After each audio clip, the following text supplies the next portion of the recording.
लेकिन सर हम तो टीवी चैनल वगैरह पे ये भी दिखा रहे हैं ना कि देखो जी, भारत समझ रहा है कि हम कोई बड़े परेशान हो गए उनके अटैक करने से। कल मैं देख रही थी, जियो टीवी पे बात हो रही थी कि देखे नहीं, हम तो आराम से, हमारे यहाँ तो पीएसएल हो रहा है और हम तो आराम से अपने जो रूटीन की एक्टिविटीज हैं वो कर रहे हैं। क्या वाकई में इस वक्त पाकिस्तान की अगर मैं बात करूं तो तमाम चीजें नॉर्मल हो चुकी हैं? किसी को कोई अब खतरा या डर ऐसा नहीं लग रहा कि कहीं दोबारा कोई बात ना बिगड़ जाए भारत के साथ? या आपको लगता है कि बस अब जो होना था हो गया, अब चीजें जो है वो नॉर्मल होने की तरफ जा रही हैं? नहीं, ऐसा नहीं है जी। देखें, भारत हमारे लिए एज सच कभी भी थ्रेट नहीं रहा। भारत के ऊपर 47-48 में हमने फौज कशी की, 65 में हमने operation Gibraltar, operation grand slam launch किया, 71 में हमने अटैक किया, तो उसके बाद फिर वो उन्होंने इन्वेड किया ईस्ट पाकिस्तान को, फिर कारगिल हमने किया। तो हमने हमेशा इनिशिएटिव लिया इस सिलसिले में, पहल हमारी तरफ से हुई। अच्छा, अब ये जो हुआ है इस पे मुख्तलिफ व्यूज हैं लोगों के। तो ये बहरहाल तासुर तो देने की कोशिश कर रहे हैं ये कि सब कुछ नॉर्मल है और कोई इशू नहीं है, कोई मसला नहीं है। लेकिन मसले हैं, हमारे इंटरनल मसले हैं। बलूचिस्तान में बहुत बड़ा एक इस वक्त एक मसला है इंसर्जेंसी का। केपी में टेररिज्म का इशू चल रहा है। अफगानिस्तान के साथ हमारे तल्लकात स्टेबलाइज नहीं हुए, अभी भी टीटीपी वहां से वो आते हैं और आके वो अटैक्स करते हैं यहाँ पर।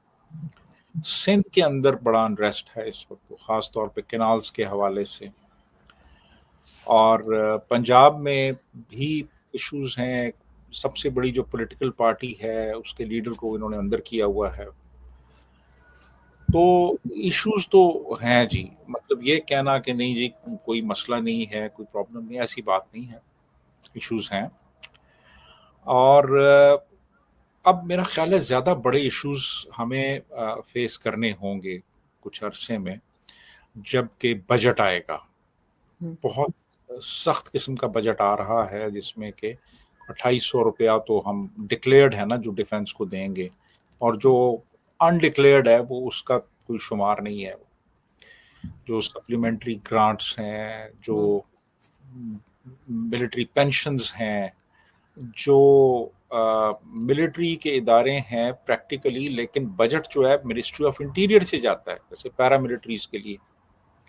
उसके बाद फिर हमारे जो स्पेशल प्रोजेक्ट्स हैं, कोई मिसाइल प्रोजेक्ट है, कोई उसके अलावा कोई जहाज का प्रोजेक्ट है, कोई और इस तरह वेपन्स का प्रोजेक्ट है, वो अलग है। इसके अलावा वो उनकी अलग एलोकेशन होती है स्पेशल प्रोजेक्ट्स।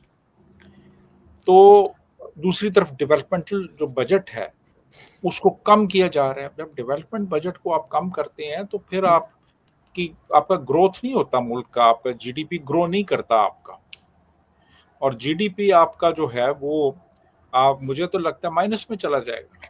तो सर वो तो फैसल बाउडर साहब भी कह रहे थे ना कि सारा डेवलपमेंट का बजट जो है वो डिफेंस में लगा देना चाहिए। अभी 2-4 दिन पहले सेनेट में खड़े होकर बात कर रहे थे। वो तो कहेंगे ना जी, वो कौन है, वो क्या है, वो किसकी हाँ। बात करते हैं, किसके लिए काम करते हैं, वो तो हम सबको पता है ना।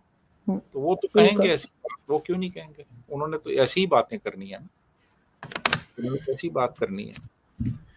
तो मेरा ख्याल है कि इकोनॉमिकली भी इश्यूज काफ़ी हमारे लिए क्रिटिकल होते चले जाएंगे। आईएमएफ ने बड़ी स्ट्रिंजेंट कंडीशनैलिटीज लगा दी हैं, वो हमने डिस्कस भी की थी पिछले प्रोग्राम में, 11 कंडीशंस लगाई हैं। जी।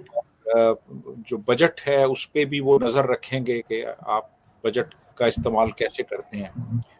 तो ये सारी चीज़ें जो हैं, इकोनॉमिकली हम ग्रो नहीं कर रहे, हमारी जो इंटरनल सिक्योरिटी है उसकी सिचुएशन ज़रा भी तसल्ली बख्श नहीं है, पॉलिटिकल इंस्टेबिलिटी नहीं है, और नॉन डेमोक्रेटिक फोर्सेस हमारे तकरीबन हर इदारे को कैप्चर कर चुकी हैं।